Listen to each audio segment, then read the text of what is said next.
Hi, everyone. I'm missing Sunday night, and we've only missed one so far. But I've just really been thinking about the disciples again and all the things that they did and were around and the things they did after. And they're just amazing. And maybe we could talk about the disciples. Andrew is our first one. That starts with an A. So we'll talk about Andrew. Andrew was Peter's brother. And it says in many of the places that Andrew was one of the first ones to follow Jesus. Now, I'm sure that could be or could not. It's just one of those things. But Andrew was a special man in the Bible, but he was a great disciple. He followed Jesus all the days of his life, just like every single one of them. But I just want to talk to you just a little bit about your imagination. If you have the book on Andrew, I think it's called The Power of Imagination. If you want to go through that again, I'm going to get it out, go over it a little bit. But I'm just really, really encouraged that our imagination is so important. And as Pastor keeps talking about, is to live more in our inner man than our outer man, living in our spirit or walking in the spirit.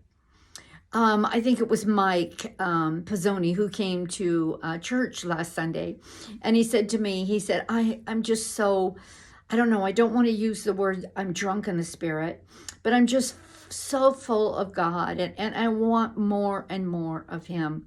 And I do too. And I know you do too.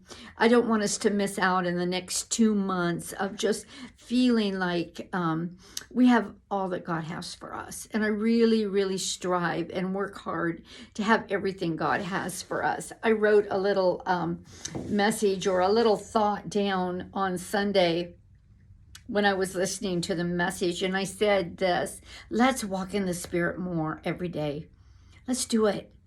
When anger wants to rise up in our heart, let's stop and walk in our spirit and not get angry. Walking in the Spirit, using your imagination. Again, I talked to you about, let's see the church full. When we come to church on Sunday, let's pretend that we can't move because there's people right next to us and we can't, and we're going to be happy about that. We're going to be happy that someone took our seat because the church is going to be full. So let's see that. Let's use our imagination, the power of our imagination. Again, let's see Pat walking. Let's see Jack laughing and dancing and talking their testimony. Let's do that. And I wanted to read to you out of The Circle Maker, our new book. And it's on, let me get there really quick because it talks about imagination. Let me look. Okay, I just saw it a minute ago. Oh dear, where did it go? Okay, I'm still looking because he talks about the backstory. It's on page 21 and it's the very first paragraph. He says here, every book has a backstory. And I believe that every life has a backstory. There's a moment when an idea is conceived in the imagination of the author.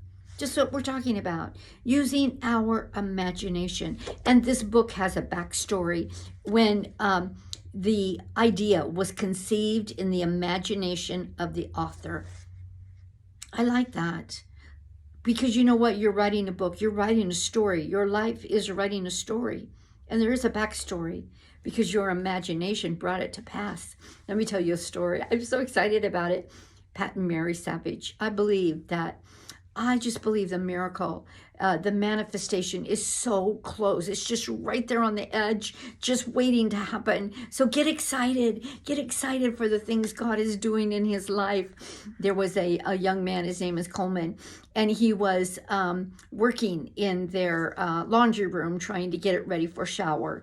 And that his Jim Miller, hi Jim, was with him, helping him. And Jim was talking to him about the things of God and just ministering to him and, all the things that Jim has gone through. What a great testimony you have, Jim. And as he was talking to him, Coleman got sick. He was, but he stayed to continue his job. And by the time he got home, he had been throwing up and being very sick. And when he got home, his wife, Ava, our granddaughter, she asked him, "What is wrong with you? You look sick." And he said, "Oh," he said, "I'm not feeling good at all." And she saw, his face looked flush. It wasn't, and his lips were white, and he was just not feeling well at all. And he said, "But before I go lay down, I want to tell you about Jim."